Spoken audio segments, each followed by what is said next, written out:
Olá, professores. Nós organizamos esse vídeo para conversar um pouco sobre o caderno de Ciências Naturais, o primeiro caderno de Ciências Naturais para 2022, mas antes disso eu gostaria de desejar boas-vindas para esse ano letivo que se inicia, agradecer por você estar trabalhando com a área de Ciências Naturais. Você tem o grande desafio de conquistar as crianças e de encantar as crianças com as transformações, as interações e as percepções que a gente precisa mostrar para eles que tem na natureza. Então esse é seu desafio esse ano, encantá-los com as transformações que a natureza é capaz de fazer. Então esses vídeos eles foram organizados para falar um pouco sobre esse caderno, visto que a gente não teria um tempo suficiente para fazer aquelas formações mesmo presenciais ou até pelo próprio Meet. Então, por isso que eles foram organizados dessa forma, tá? Mas antes disso, eu gostaria de ler um trechinho, né, uma frase de Paulo Freire que tem tudo a ver com esse início, né? Que é bastante conhecido, mas que é sempre bom refletir sobre eles. O primeiro diz assim: quem ensina, aprende ao ensinar, e quem aprende, ensina ao aprender. E um outro trechinho, que não é do Paulo Freire, é de Baltazar Morales, ele diz assim: não há mestre que não possa ser aluno. Então é essa mensagem que eu gostaria de deixar para vocês agora nesse início de ano, que a gente possa ser, antes de mais nada, aluno. E quando a gente se coloca na posição de aprendiz, a gente está sempre aprendendo coisas novas e vivendo novas experiências. Então, que cada momento com as crianças, que cada momento de formação, que nesses momentos que vocês estiverem lendo os cadernos de ciências, vocês se coloquem na posição de aluno. Porque quando a gente é aluno e a gente aprende, e quanto mais a gente aprende, melhor seres humanos somos e melhor professor seremos, né? E para começar a discussão sobre esse caderno, eu trouxe também mais uma frase de Paulo Freire que diz assim: ensinar não é transferir conhecimento, mas criar possibilidades para sua própria produção ou sua construção. Então, nesse momento que eu estarei passando para vocês as atividades e explicando um pouco sobre isso, e consequentemente vocês farão isso com os estudantes de vocês, pensem dessa forma, né? Nós não queremos transferir conhecimento, nós queremos criar possibilidades para que cada criança crie a sua própria forma de aprender, que construa a aprendizagem, né? Então, os cadernos de ciências vêm com essa perspectiva de construir o conhecimento junto com as crianças, de aguçar a curiosidade, de levá-los a perceber o meio onde eles vivem e o que tem de coisas boas e o que tem de elementos ruins, e eles serem agentes transformadores desse meio, né? Essa é a nossa intenção, tá? Então, antes de passarmos para o vídeo do caderno propriamente dito, eu queria deixar alguns recadinhos para vocês. Vocês receberão junto com esse vídeo um material que também vai em anexo e não está no formato do caderno, mas ele está em um formato mais simples, que quando ele foi elaborado, que tem, além das atividades, tem alguns comentários que estão escritos de vermelho, que é para ajudar o professor a entender a intenção da atividade. Eu vou falar um pouco no vídeo, mas é sempre bom ter o material junto no dia a dia, conforme vocês estiverem trabalhando cada uma das atividades, né? Enfim. Esse caderno ele tem a duração de 2 meses, né? Ou seja, ele foi feito para o primeiro bimestre, tá? Vocês também receberão os conteúdos e os objetivos, que eu vou apresentar para vocês também, mas que vocês precisarão deles para fazer o registro no RCO, né? Junto com isso, vocês também receberão um material em anexo. Esse caderno ele tem um diferencial nos anexos. O anexo não está indo junto com o caderno. Esse anexo vai ser enviado à parte, então cada professor vai construir esse anexo conforme a necessidade da sua turma, tá? Então vocês podem dar uma olhadinha nesse vídeo que eu vou apresentar agora logo em seguida para vocês, quais os anexos de todos os anos, e a partir disso vocês elaboram, vocês confeccionam conforme a necessidade da sua turma, tá bom? esses são os anexos que vocês receberão à parte dos cadernos de ciências. E eu vou falar rapidamente sobre cada um deles, que serão melhor explicados no vídeo de cada ano. Para o primeiro ano, nós temos um jogo da memória. Esse jogo da memória ele foi organizado pequeno e que pode ser jogado em duplas ou em trio, mas também fica a critério do professor fazer ele de forma coletiva, ampliar as imagens, enfim, o professor pode organizar da melhor maneira que atenda às necessidades da sua turma. E cada uma dessas imagens tem uma função que serão discutidas no caderno. O segundo ano também é um jogo da memória, que da mesma forma ele pode ser ampliado e feito de forma coletiva, e ele já vem com a explicação. Então tem as imagens e a explicação aqui de cada um dos animais. O terceiro ano vem somente esse anexo, que pode ser usado esse próprio material, mas o professor pode pensar uma outra forma também, e ele é uma atividade em que as crianças vão confeccionar um jogo da memória da cultura indígena. Para o quarto e quinto ano, eles vão começar o caderno com esse jogo do tabuleiro, que tem a explicação, o jogo e as cartinhas do jogo. Então, os 2 anos iniciam com este jogo. E o quinto ano ainda terá algumas fichinhas de vídeos, né, que eles podem acessar pelo QR Code, que tem alguns questionamentos, e a partir desses vídeos os grupos farão algumas atividades que já estão relacionadas ali na cartinha.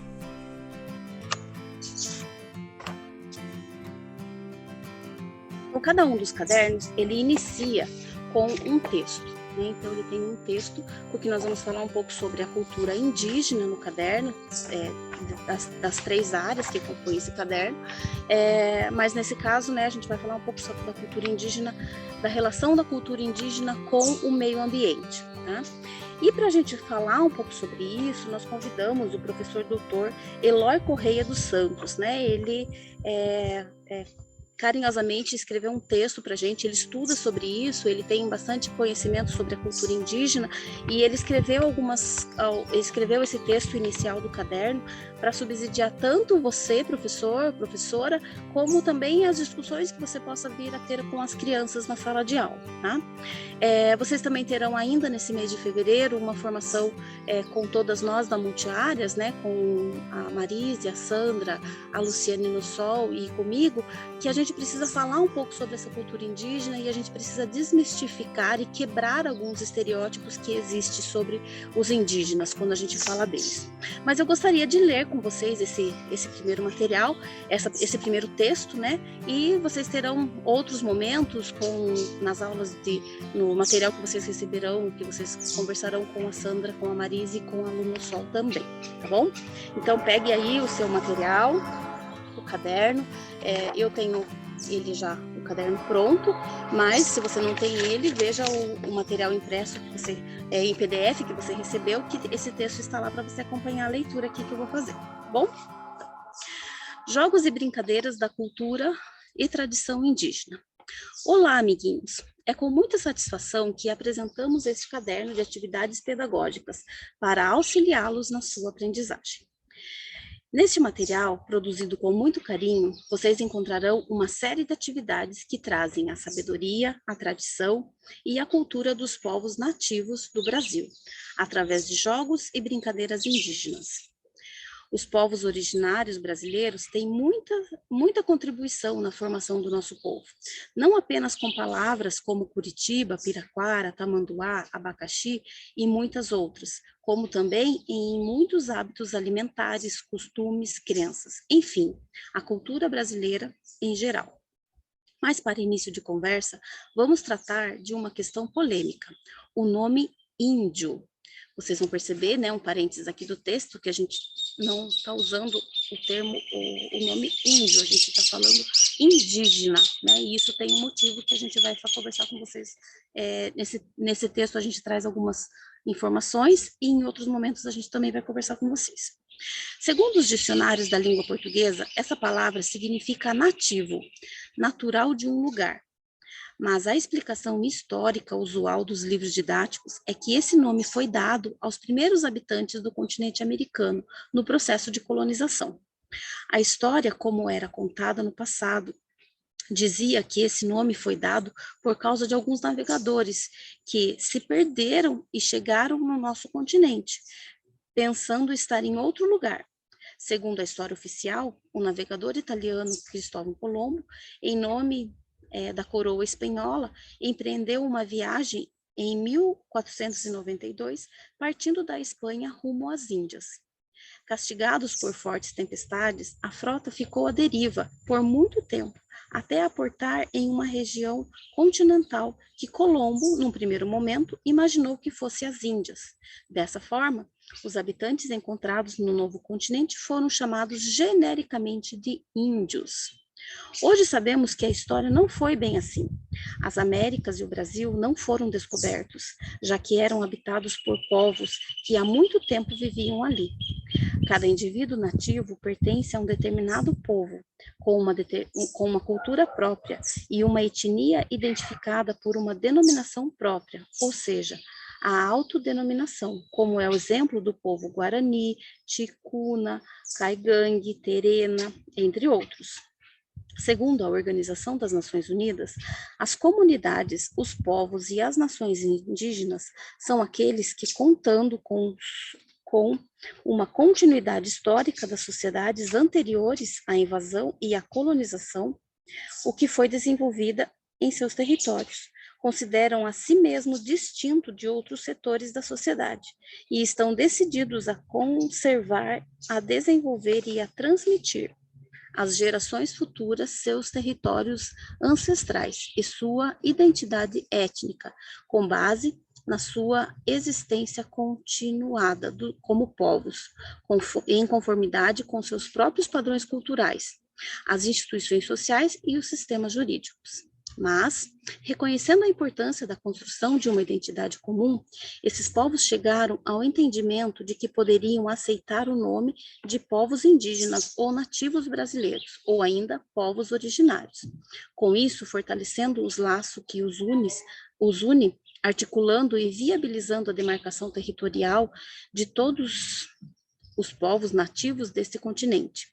Então, acabamos de aprender que não devemos utilizar o nome índio, mas sim indígenas ou povos nativos. Muitos de nós possuímos ancestrais indígenas, ou seja, temos em nossa árvore genealógica algum parente descendente dos povos originários. Mas o que poucos sabem é que diversas brincadeiras, jogos, danças e cantos foram passados de geração em geração e fazem parte da cultura popular brasileira. São heranças dos povos indígenas. Podemos citar exemplo de peão, peteca, arco e flecha, zunidor, perna de pau, jogo da onça e muitas danças e cantos que estão presentes em nosso folclore, em nossas brincadeiras, enriquecendo a cultura brasileira, sendo repassados de geração em geração, como uma herança que pertencem a todos nós. Esperamos que vocês estudem e se divirtam com essas atividades, que busquem trazer um pouco daquilo que podemos ter com os povos indígenas, que além de serem os verdadeiros donos dessa terra, são os guardiões da sabedoria são os guardiões da natureza e da sabedoria dos ancestrais. Professor Dr. Eloy Correia dos Santos. Então, esse texto é um texto introdutório do nosso caderno. Vocês também deem uma olhadinha nas atividades de História e Geografia, porque eles também vão falar um pouco sobre isso. E nós vamos falar mais especificamente no caderno de Ciências sobre os guardiões da natureza, que são os indígenas, e o quanto eles têm a nos ensinar sobre essa preservação e conservação da natureza. Tá? Então, eu desejo a vocês boas-vindas, que 2022 seja um ano de muitas bênçãos, de muitas realizações, e que a gente possa junto trabalhar a área de ciências naturais e encantar os nossos estudantes, tá bom? Vamos então para a explicação dos cadernos. Então, eu quero apresentar para vocês, antes de iniciar a explicação das atividades, quais foram os conteúdos que eu selecionei para desenvolver o caderno do 5º ano. Tá bom?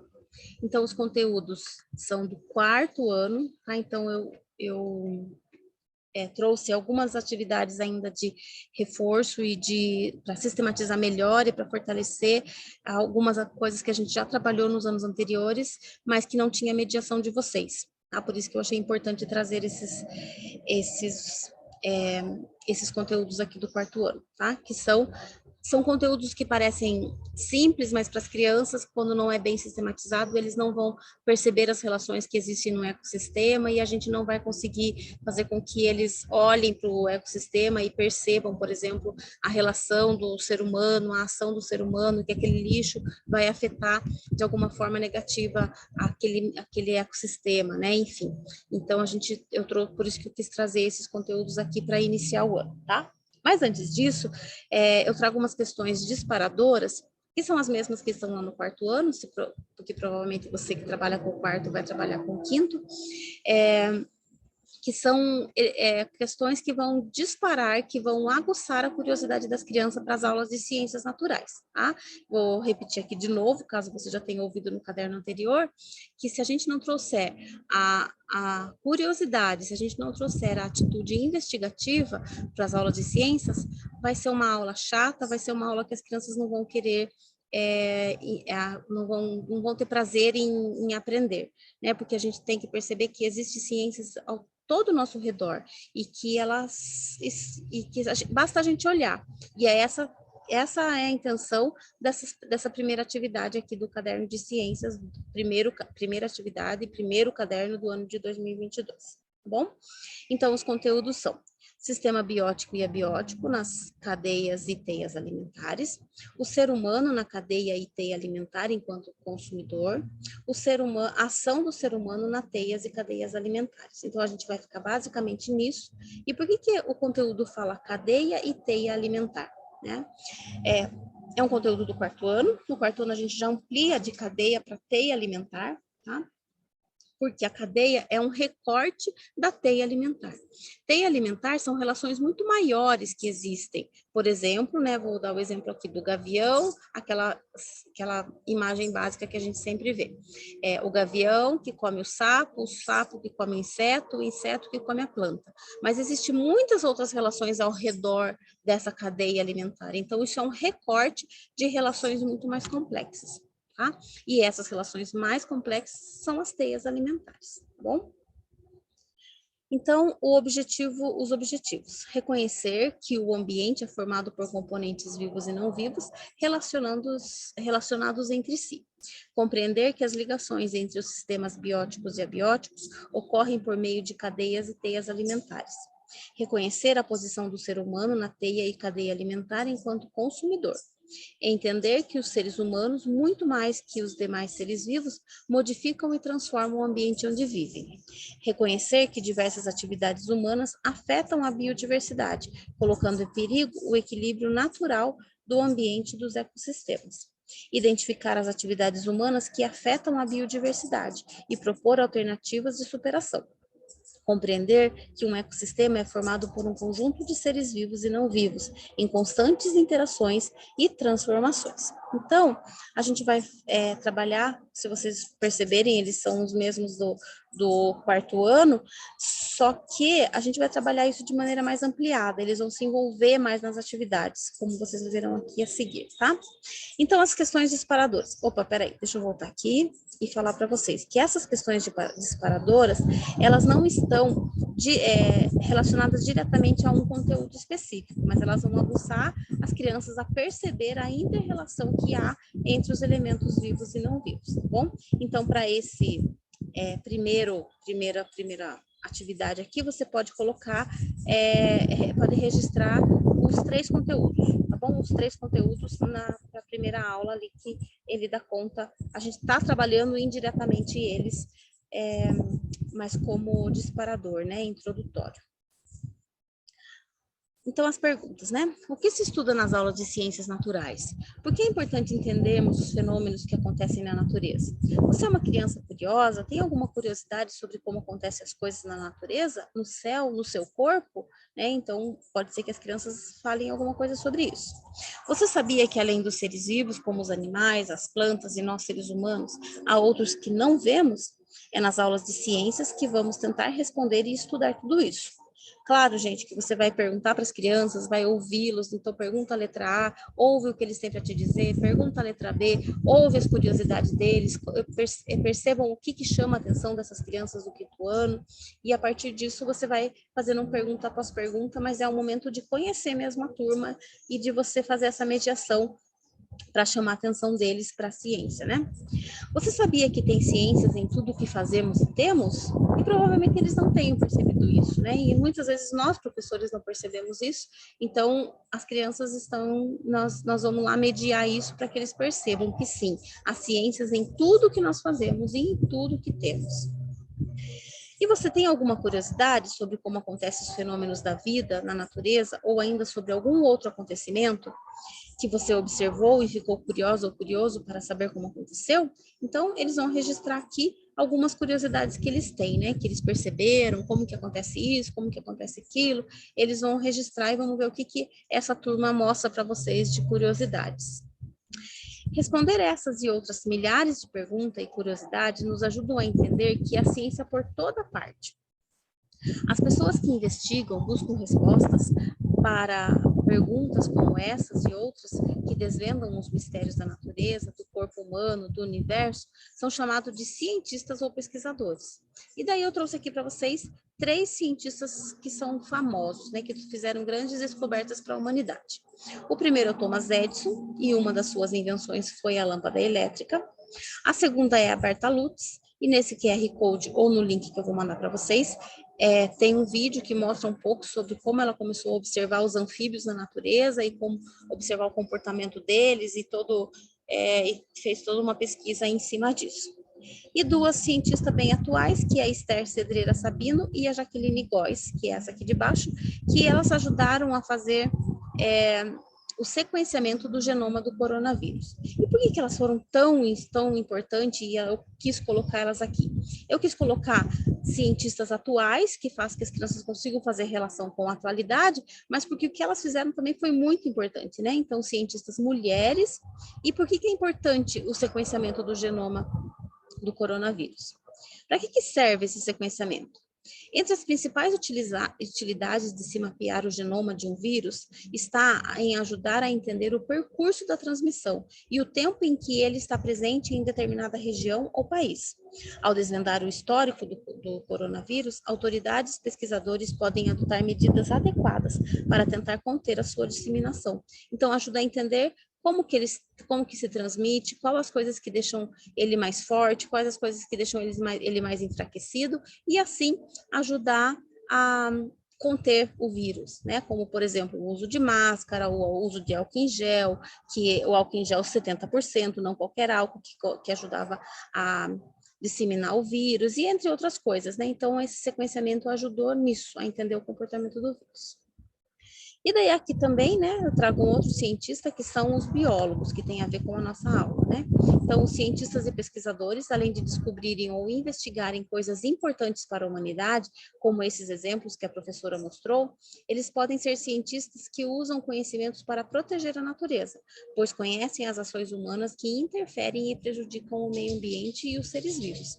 Esses profissionais são chamados de biólogos, trazendo mais para a realidade da nossa área do conhecimento, né? Então, os biólogos também são considerados cientistas e pesquisadores, e eles ajudam a gente a entender todos os fenômenos que acontecem na natureza e as inter-relações que há entre os seres vivos e não vivos, tá? Antes da gente dar continuidade e para a atividade 2, eu queria colocar para vocês que essa atividade aqui, eu trouxe 3 pesquisadores, mas vocês vão ver lá naquele material que tem observações para o professor, que tem uma sugestão de vocês ampliarem isso. A partir daquilo que as crianças trouxeram ali na atividade anterior, que eles escreveram, ou que eles falaram nas perguntas iniciais, tragam outros pesquisadores, outros cientistas que façam sentido para eles, né, que sejam do dia a dia, ou invenções do dia a dia, que vão chamar a atenção deles. Então, tragam outros para complementar essa atividade, tá? Daí a gente vai falar um pouco sobre, a gente faz essa apresentação, é uma apresentação geral do caderno de ciências, para que a gente estuda ciências, por que é importante tudo isso, né? E a 2 a gente começa propriamente dito no caderno, nas atividades relacionadas a algumas questões indígenas que a gente vai abordar, tá? Para iniciarmos o primeiro caderno de ciências, vamos brincar com a trilha Meus Hábitos e Costumes. Então, a trilha é essa daqui, que eu já mostrei para vocês, tá? Mostrei lá no primeiro vídeo dos anexos, tá? E as instruções está no verso ou está no material em PDF que você vai receber, tá? Antes da gente começar a trilha, vamos relembrar quais são os elementos bióticos e abióticos da natureza, pois vamos ter que identificá-los durante o jogo. Então, eu trouxe uma imagem aqui para eles perceberem quais são os elementos bióticos, no caso, os peixes, a vegetação, e quais são os elementos abióticos, a água, a luz solar, as pedras que estão lá no fundo do mar, né? No fundo do lago, desculpa. E eles vão colocar aqui nesses quadros, tá? Aqui, ó, você pode ver que não tem uma imagem, ela sumiu aqui, tá? Então, tem que escrever bióticos e abióticos aqui com as crianças para eles relacionarem e colocarem no quadro o que eles perceberem lá em cima. Agora sim, você está preparado para iniciar o jogo. Junte-se com mais colegas para jogar. Use o espaço abaixo para realizar as tarefas que você que você terá que realizar durante o percurso da trilha. Então, essa trilha, ela se trata de costumes e hábitos, né? E esse espaço aqui, a criança vai usar para registrar as tarefas que a trilha vai pedir, tá bom? Então, a ideia é que parta daqui, então precisa dos marcadores, joga o dado, anda a quantidade de casas e cada uma da casinha tem as cartinhas. Por exemplo, caiu na casinha laranjada. Então, tem uma cartinha que a criança pega e daí aqui, por exemplo, está escrito assim, registre no espaço, nesse espaço ali, né, naquele bloquinho ali, 2 atividades de lazer que você faz com a sua família. Ou, por exemplo, se caiu na casinha vermelha, registre no espaço da atividade 2 uma comida ou alimento que você come com frequência. Tá? E assim também como tem a setinha que está, se cai no número 7, por exemplo, ele tem uma setinha que ele já pode avançar lá, né? Então, caiu aqui, ele já vai para 12. Assim como aqui também tem a outra, ó, caiu na 11, ele já pode ir para 16. Aqui também tem uma outra passagem que, se ele cair ali, pode seguir. Então, outra cartinha, caso caia, né, outra possibilidade. Você sabe qual é a sua descendência? Então, qual é a descendência deles, né? Será que eles sabem qual é a descendência deles? Uma outra cartinha aqui do azul. Registre na atividade 2 2 ações que você faz no período da tarde. E daí tem várias cartinhas, como eu mostrei lá no início do vídeo para vocês, né?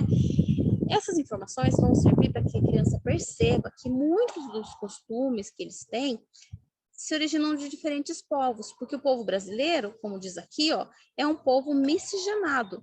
Então, eles vão perceber que nós somos compostos por costumes, seja de origem italiana, origem espanhola, origem polonesa, enfim, e origem dos indígenas também, origem africana, né? Então, qual é a nossa descendência? Aquilo que mais é forte na nossa linhagem, né? Então, talvez isso seja o que prevaleça no nosso dia a dia, tá? Então, e daí aqui tem uns asteriscos, e esses asteriscos lá naquele material do professor está dizendo que é para você pesquisar no dicionário e ler com as crianças para eles entenderem o significado dessas palavras, tá bom?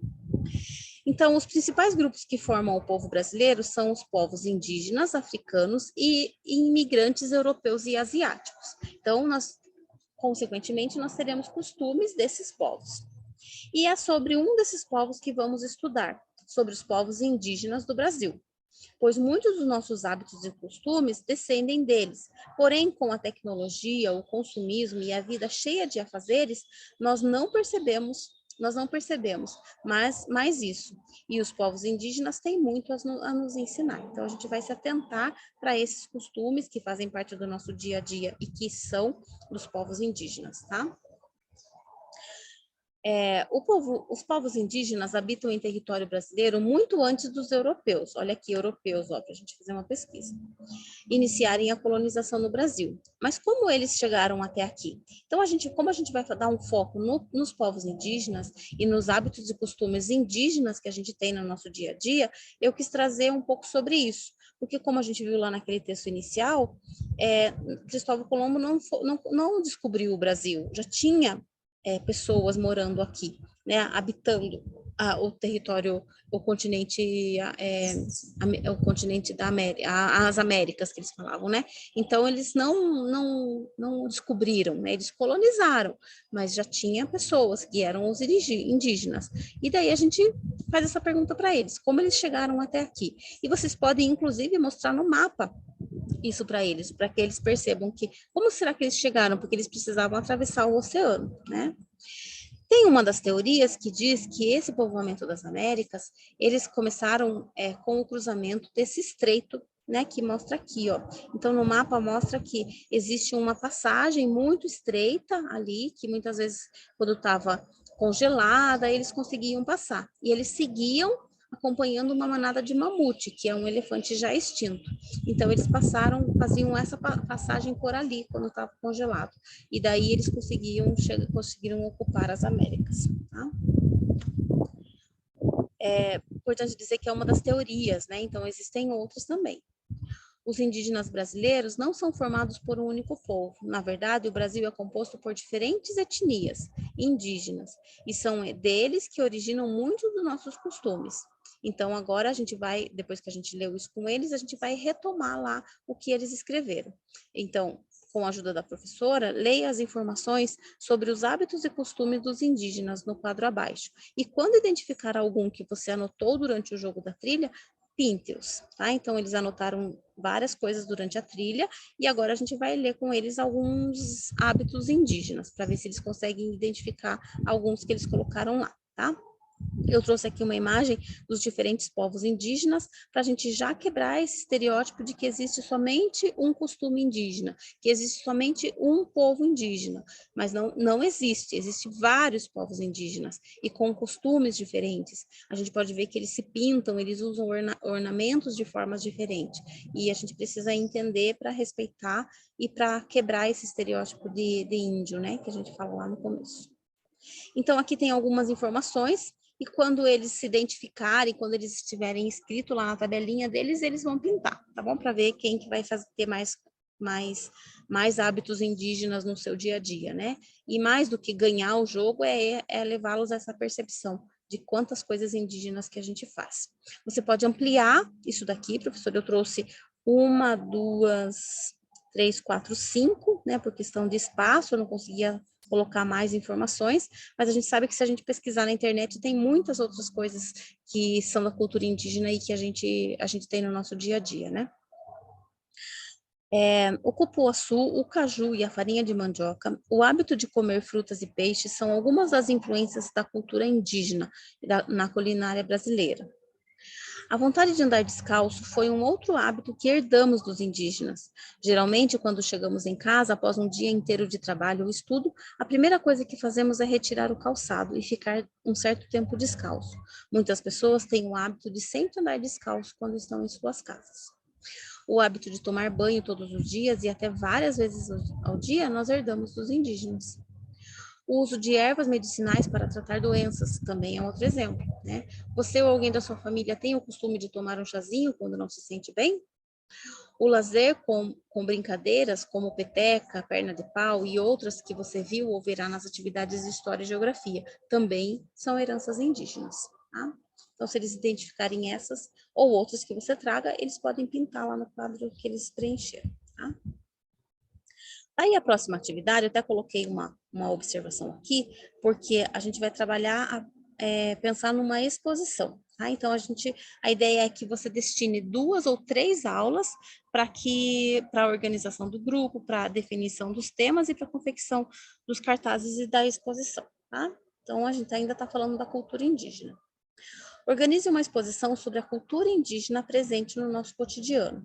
Confeccione o jogo da memória com algumas palavras indígenas que fazem parte do nosso dia a dia. Lá no material de vocês tem um link de algumas palavras já que estão praticamente pronto, que você vai organizar esse jogo da memória com eles, tá bom? Então, é um link para você acessar um documento no Drive para fazer isso com eles, tá? Então, são duas, essa cultura indígena e esse jogo da memória que também vai fazer parte lá, né? Que são palavras do nosso dia a dia para compor esse espaço, né, de exposição que vocês vão fazer com eles, tá? Sobre essa organização, também nesse material do professor tem bastante informações que ajudam vocês a entender o que dá para fazer como exposição. Como eu falei no caderno anterior, o quarto ano, a proposta aqui é que eles visitem a exposição do quinto ano, mas nada impede que você faça junto com eles, né? Então, as duas turmas juntas, um grupo organiza uma parte, outro grupo organiza outra parte, e junto fazem uma exposição, tá bom? Então, lá no material tem algumas outras informações que ajudam vocês a pensar nessa exposição. Esses povos têm sido alvos de ataques de madeireiros, mineradores e outros que buscam ocupar as terras para o agronegócio. Então, aqui algumas imagens que mostram um dos povos indígenas do Brasil e a devastação, a degradação das florestas, né? E por que eles são chamados de guardiões da natureza? Você imagina por quê? Então, deixar as crianças falarem e o que eles entendem, né, de guardiões da natureza. Os indígenas convivem com os recursos naturais, vivos e não vivos, de maneira sustentável. Por isso que eles têm muito a nos ensinar, pois a forma com que eles se relacionam com a água, o solo, a floresta e os animais não agride o meio ambiente e o planeta Terra como um todo. Daí ouça a leitura do trecho retirado do livro Coisa de Índio. Então, um trecho que eu usei em praticamente todos os cadernos. Os povos indígenas têm um grande respeito pela terra. Eles a consideram a grande mãe, que os alimentam e dá a vida, porque é dela que tiram as coisas que precisam para sobreviver. Os índios sabem que um determinado pedaço de terra só pode ser cultivado por um determinado tempo, por um tempo determinado, mudando-se em seguida para outros lugares, a fim de permitir que as plantas nasçam, cresçam de novo e o descanse da terra, né? Aqui um exemplo, né, das mulheres Iquipeng, que elas elas coletam sementes e fazem o reflorestamento da floresta. Então, aqui é um exemplo de como os indígenas são guardiões da natureza, dessas mulheres sendo guardiões da natureza, e aqui algumas manchetes que comprovam como eles ajudam a proteger as naturezas, né, a floresta. Então, o estudo comprova que terras indígenas barram o desmatamento e são essenciais para manter a floresta em pé. Porque se não tivesse essas reservas, o ser humano que não são indígenas, eles já teriam destruído tudo, né? Porque eles não têm limite, eles vão invadindo e eles vão degradando tudo. Mas eles têm que respeitar esse espaço da reserva indígena. Então, é o que garante que a floresta ainda fique em pé. E aqui, olha essa manchete aqui. Quem são os guardiões da floresta? O grupo de índios protetores da Amazônia do Maranhão. Então, tá falando, né, que os guardiões da floresta são esses grupos protetores da Amazônia. Os povos indígenas são os guardiões da floresta, diz a liderança do Acre. Então, aqui um líder de uma dos povos, né, e que mostra isso. E daí um trechinho aqui que diz assim: um estudo publicado em 2020 em uma revista científica ligada à Academia de Ciências dos Estados Unidos mostra que na Amazônia o desmatamento é 66% menor em terras indígenas do que em outras áreas da região.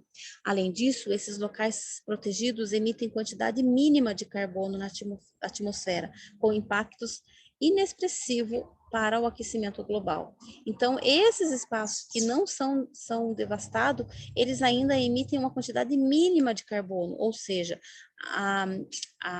as florestas, as matas ajudam a fazer que haja, né, a limpeza do ar e que ainda é o pulmão do planeta, né? Então ajudam bastante nisso. Você sabia que os indígenas recebiam esse título, Guardiões da Natureza? Você entendeu o significado desse título? Quais das manchetes chamou mais a sua atenção, foi mais interessante ou impactante? Converse com seus colegas sobre essas questões e junto escrevam um texto coletivo sobre o assunto. Então eles vão relembrar ali as reportagens, e você pode ver que em cada uma das reportagens tem um link, né? E se você quiser entrar e ver eles na íntegra, você pode copiar aqui e entrar para ver a reportagem na íntegra e trazer outras discussões com eles. Leia a declaração da liderança indígena do Acre.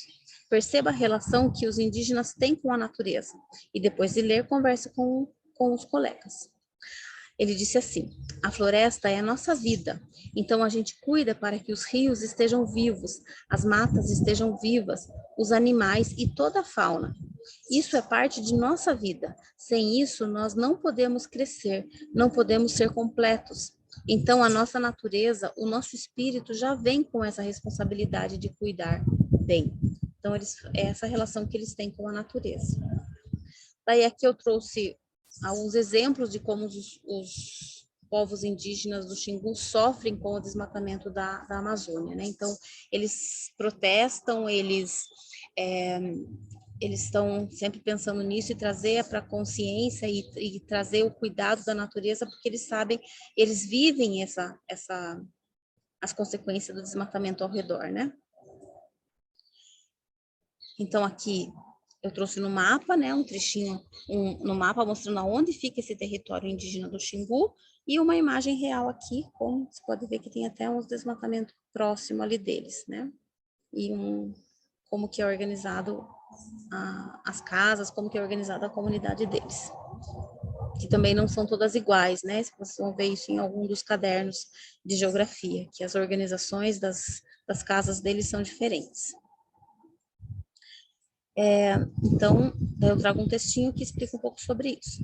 Na região nordeste do estado do Mato Grosso, na porção sul da Amazônia brasileira, localiza-se o Parque Nacional do Xingu. O parque tem como objetivo a proteção ambiental da população indígena. O Parque Nacional do Xingu abriga 16 etnias diferentes. Então, vejam só, não é uma única etnia que está nessa reserva, são 16, que falam mais de 16 línguas. Criado em 1961, durante o governo de Jânio Quadros. Foi resultado do trabalho dos irmãos Vilas Boas. Esses irmãos Vilas Boas foram dois irmãos que entraram nas reservas, não era reserva até então, né? Entraram nas comunidades, começaram a viver com os indígenas e começaram a lutar para que esse espaço fosse preservado e fosse declarado uma reserva indígena, tá? Tem um asterisco aqui, porque lá no material para o professor, ele tem um link embaixo que você pode acessar. É o vídeo que está disponível no YouTube, e esse vídeo conta sobre a história dos irmãos Vilas Boas, tá?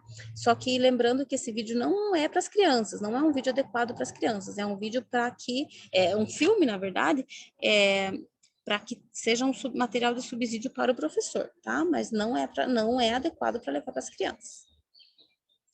Desde o final dos anos de 1990, são verificadas no parque queimadas em fazendas pecuárias que ameaçam atingi-los, e o avanço das madeireiras começou a chegar perto dos limites do parque. O desenvolvimento da agropecuária em torno deste trouxe consigo a poluição das nascentes dos rios, que abastecem a região. Atualmente, a maior ameaça à sobrevivência das tribos indígenas são os grandes projetos de infraestrutura, e em especial as obras da usina Belo Monte, que também tem um link lá no material de vocês para vocês entenderem um pouco mais sobre essa usina, tá? Sobre a devastação que essa usina tem causado. Os vídeos que estão na ficha do anexo 2, então esse é o anexo 2, tá? Que eu já mostrei para vocês, então tem algumas fichas, tá? Mostram a relação dos indígenas do Xingu com os elementos da natureza e as consequências das ações humanas para o ecossistema. Dividam-se em 6 grupos, porque tem 6 fichas, tá? Cada grupo ficará com um vídeo e junto deverão assisti-los e identificar as informações norteadoras que estão na mesma ficha do vídeo. Então, aqui, por exemplo, então o vídeo 1, tá? Então, o vídeo está aqui, eles podem acessar o QR Code. Nesse dia, você pode pedir que alguns representantes, você pode organizar o grupo na aula anterior, e daí ver, por exemplo, qual integrante do grupo que pode trazer um celular. Se pode trazer um celular, você pede autorização para a família, diz que você vai usar na aula de ciências, conecta o Wi-Fi da internet da escola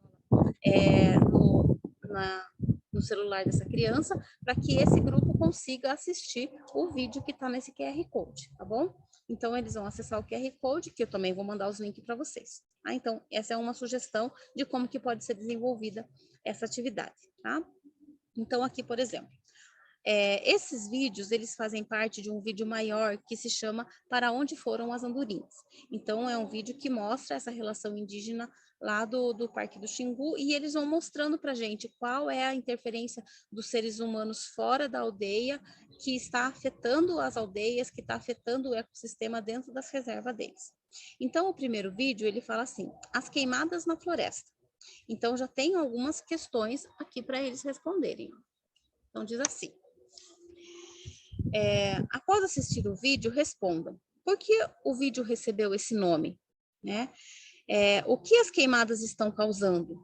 Qual a comunidade indígena que mobilizou, qual a comunidade indígena que se mobilizou para apagar o fogo? Então, no vídeo, eles vão falar sobre isso, né? Então, o que essas queimadas estão causando para a reserva? E quando eles falam assim, por que o vídeo recebeu esse nome? Todas as fichas fazem isso. O vídeo é sobre o vídeo maior, tá? Os vídeos para onde foram as andorinhas, que talvez os primeiros integrantes, os primeiros grupos não saibam responder, porque a resposta de para onde foram as andorinhas vai estar lá no vídeo do grupo 6. Então, é o grupo 6 que vai conseguir responder para todas as turmas cadê as andorinhas que estavam na reserva? Por que as andorinhas não estão lá mais? Né? E quando as andorinhas estavam, que sinais que elas traziam para os indígenas? É um vídeo bem interessante. São vídeos recortes que eu fiz aqui, bem interessantes. Tá? Então, cada uma do grupo vai se reunir e vai se organizar para apresentar para os demais. Então, após assistirem, a letra C, né? Após assistirem os vídeos e anotarem as informações sobre ele, reúnam-se novamente e a professora ou o professor irá socializar com cada um de vocês os vídeos. E, na sequência, cada grupo apresenta as anotações. Então, todo mundo se reúne depois de conversarem, de discutirem essas questões norteadoras. Então, todo mundo reunido, o professor passa lá na televisão. Vídeo 1, passa, o grupo 1 apresenta as percepções que tiveram.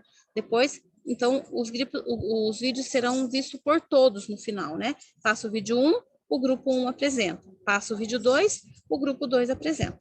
Assim até o final. Você vai ver que riqueza de informações que vai compor no final dessa atividade, porque ali mostra bastante relações dos elementos do ecossistema e os elementos vivos e não vivos, e como a queimada afeta as árvores frutíferas que estavam na beira do rio e que alimentavam os peixes. Então, veja quanta relação que existe a partir de um pequeno vídeo. Tá? Em cada um dos vídeos apresentados, quais os elementos bióticos e abióticos que aparecem relacionados? Quais as ações humanas têm interferido no ecossistema do Parque Xingu?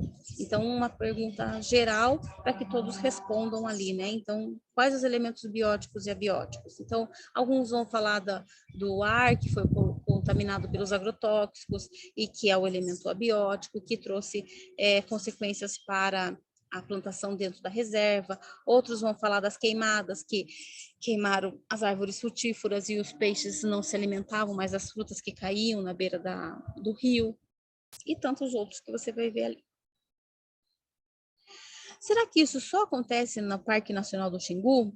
Observe essas imagens, elas representam a forma com que as pessoas têm tratado a água, o solo e o ar, os elementos abióticos, tão importantes para a vida no planeta.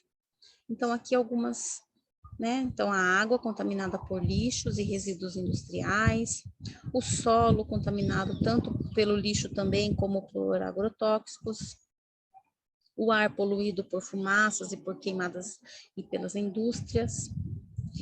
Você percebe alguma dessas ações próximas à sua casa, da escola ou do bairro onde mora? Com certeza eles vão encontrar algumas dessas questões. Converse com seus colegas e professores e represente com desenho o problema que mais apareceu na fala de vocês. Observe na sua região uma relação dos elementos bióticos e abióticos e represente com desenho. Pode ser essa própria relação que eles vão identificar aqui em cima, ou pode ser uma outra relação. Então, aqui eles podem fazer de forma coletiva, uma que eles perceberam, e aqui de uma forma mais individual. Então, seria uma atividade avaliativa mais individualizada, onde cada um vai ter essa percepção, porque os trajetos são parecidos, mas cada um tem sua casa e os problemas ambientais podem aparecer de forma diferente. E daí aqui, para representar como essa atividade precisa ser feita, eu trouxe um exemplo, né? Então, a Aimee, que foi quem fez essa atividade para mim, para colocar no caderno, ela foi, observou perto da sua casa, ela saiu andar de bicicleta e ela observou lá próximo da sua casa o rio, né? E esse rio ele estava poluído com lixo. E daí ela tirou foto para me mostrar, né, da onde que ela tirou isso e fez o desenho. Então, o desenho é do rio, próximo da casa dela. Ela identificou os elementos bióticos e abióticos e ela também identificou a poluição, os lixos que estavam dentro desse rio, tá bom? Que é para a criança fazer aqui nessa atividade, tá bom? E para terminar, eu trouxe um pouquinho de duas comunidades indígenas que a gente tem aqui em Piraquara, porque a gente está falando dos povos do Xingu, porque é uma reserva bastante famosa no Brasil, e porque eu consegui esses vídeos para a gente fazer essas relações dos elementos bióticos e abióticos, mas a gente também não pode deixar de considerar os povos indígenas que a gente tem aqui na nossa cidade, né, aqui em Piraquara. E que se as crianças tiverem interesse, você pode ampliar essa atividade, você pode pensar em alguma forma de trazê-los para conversar, ou até de levar as crianças até eles, enfim, a gente pode conversar sobre isso, é só me chamar que eu ajudo vocês nessa organização, tá bom? Então tem a aldeia Araçaí, que é uma aldeia mais antiga, né, que talvez alguns de vocês já conheçam, e agora nós temos também a ocupação, né, os indígenas ocupam a floresta estadual metropolitana de Piraquara. Olha a data aqui, ó, 2021. Então, essa floresta metropolitana em que se encontra em Piraquara era um espaço já destinado, eram dessas etnias Guarani e Caigangue, e que eles perderam esse espaço e que agora o governo estadual liberou para eles novamente, tá? Então, eles estão lá e são povos que têm uma cultura bastante interessante para compor essa cultura indígena aqui de Piraquara, tá bom? Então, sobre o caderno do quinto ano é isso. Se ficou alguma atividade que não ficou clara para vocês, por favor, me chamem, vocês têm o meu contato, e para que você não entre na sala de aula com dúvidas, não entendendo muito bem como é para fazer e como que para que as crianças também não fiquem em dúvidas ou aprendam de forma muito superficial e possam até perder o interesse, tá bom? Qualquer coisa vocês me chamam.